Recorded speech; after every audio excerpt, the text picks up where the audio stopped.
Terima kasih seluruh masyarakat Indonesia yang saya cintai dan banggakan. Cerita ini diawali pada tanggal 7 Mei 2024 ketika saya menghadiri pidato pemilu dan jalan kebudayaan yang disampaikan oleh Prof. Sulistyowati di UI. Di situ saya bertemu dengan Bapak Novel Baswedan, Pak Rocky Gerung, dan tokoh-tokoh civil society lainnya. Ketika saya bertemu dengan Mas Novel Baswedan, beliau menanyakan ke saya perlu konfirmasi apakah betul PDI Perjuangan yang memelopori perubahan Undang-Undang KPK yang mengkerdilkan KPK di dalam upaya pemberantasan korupsi.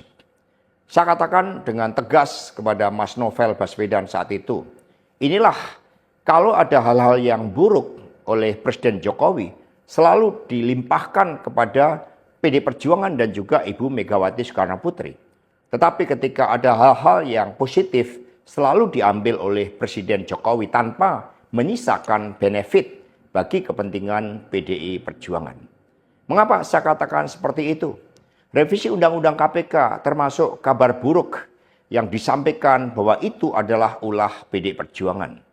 Sebagai Sekretaris Jenderal DPD Perjuangan, saya sampaikan kepada Mas Novel bahwa saya adalah sekjen yang sangat getol menjabarkan perintah Ibu Megawati Soekarnoputri bagaimana PDI Perjuangan memerangi korupsi.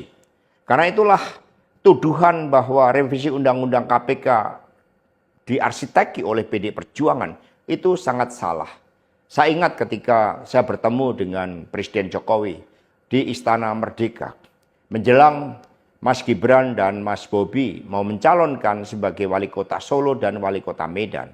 Saya mengatakan kepada Pak Presiden Jokowi sekaligus untuk menguji keseriusan beliau di dalam mencalonkan anak dan menantunya. Pak Presiden, apakah betul Bapak mau mencalonkan Mas Gibran dan Mas Bobi sebagai wali kota? Loh, kenapa Pak Sekjen? Karena ketika Mas Gibran dan Mas Bobi sebagai wali kota, maka otomatis dia menjadi pejabat negara. Dan ini akan sangat rawan terhadap berbagai bentuk gratifikasi, suap, dan berbagai tindakan korupsi lainnya. Presiden Jokowi sempat termenung saat itu.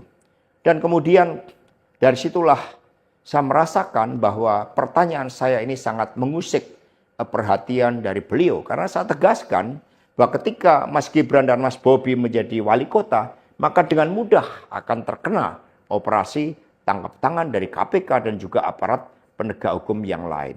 Maksud saya bertanya kepada Presiden Jokowi adalah untuk mengingatkan bahwa beliau sudah presiden.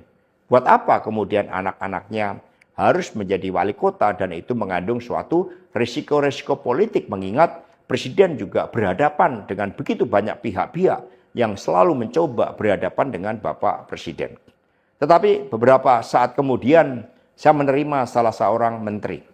Dan beliau mengatakan kepada saya bahwa sudah mendapatkan arahan dari Presiden Jokowi untuk melakukan revisi Undang-Undang KPK. Saat itu dijelaskan berbagai pasal-pasal penting. Misalnya bahwa pimpinan KPK tidak otomatis bertindak sebagai penyidik.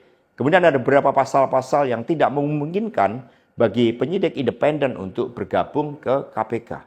Berbagai revisi-revisi itu. Karena ini adalah perintah dari Presiden, maka ya saya sarankan untuk bertemu dengan seluruh jajaran fraksi di DPR RI dan coba menggalang atas perintah dari Presiden. Nah saat itu Pak Menteri yang menjadi kepercayaan dari Pak Jokowi ini menyampaikan bahwa kira-kira akan diperlukan dana sebesar 3 juta US dollar untuk menggolkan revisi Undang-Undang KPK. Dan mengapa berjalan mulus? Karena Presiden Jokowi punya kepentingan untuk melindungi Mas Gibran dan Mas Bobi. Maka sejarah mencatat bahwa revisi Undang-Undang KPK ini dilaksanakan sebelum pelaksanaan pilkada serentak di mana Mas Gibran dan Mas Bobi berproses menjadi wali kota. Maka ketika terpilih menjadi wali kota, amanlah dari berbagai persoalan hukum karena KPK sudah dilemahkan. Jadi dari keterangan saya, yang saya pertanggungjawabkan secara hukum, secara politik, yang saya pertanggungjawabkan di atas Tuhan yang Maha Kuasa tentang kebenaran pernyataan saya ini meskipun tanpa bukti, rakyat Indonesia bisa mengetahui bahwa pelemahan KPK dilakukan oleh Presiden Jokowi, kemudian dampaknya dituduhkan kepada PDI Perjuangan. Ini jawaban buat Mas Novel Baswedan. Terima kasih, tegakkan kebenaran, Satyam, Eva Jayate, merdeka!